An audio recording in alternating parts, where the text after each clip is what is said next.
What's up, friends? We are in the semifinals of the college football playoff, and it is a Final Four that I don't think many people had predicted at the beginning of the season. We are sitting here, four teams left, and I don't know anything about ball. I've been wrong up and down this college football playoff. Miami putting the wood to Ohio State. I didn't see that coming. Ohio State's been the best, if not one of the best teams in the country all season. They had a Heisman finalist at quarterback. They have the best wide receiver in 10 years in college football. He is that explosive of a player. But Miami figured out a way to get it done. Then Ole Miss. I thought the luck would run out with Ole Miss.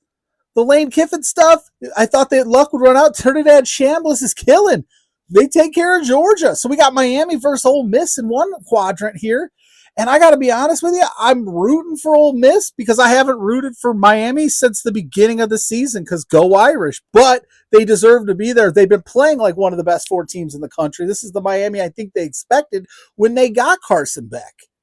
And Carson Beck missed out on a crazy opportunity to face Georgia, which I would have loved. But either way, so we got Miami, we got Ole Miss. I'm taking Ole Miss because I want Ole Miss to win the Natty so that they have to pay. So LSU has to pay Lane Kiffin all that money for stealing him because that's in his contract. He gets $1 million if Ole Miss wins the whole thing. So I would just love to see that check get written.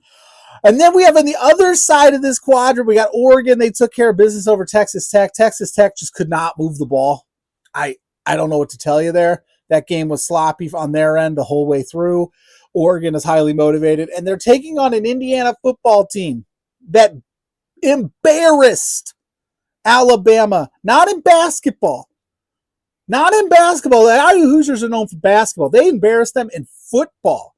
Perennial power, all-time top program Alabama got absolutely taken out to the woodshed by Fernando Mendoza and Kirk Cignetti, and that whole team just ran them out the Rose Bowl. It was wild to see. I never thought in my wildest dreams I would see that in a college football scenario where Alabama looked absolutely abysmal against Indiana, one of the worst programs in history of college football. But here we are, and I'm going to roll with my home state. I'm going to roll with Indiana in a close one. I think it's hard to beat a good team twice. It's hard to beat Oregon twice, but I think they're going to do it. This team's just operating on another level right now. So I've got an Indiana Ole Miss national championship game. Let me know in the comments what you've got, who you got winning, and we'll see you next week for the Natty, baby.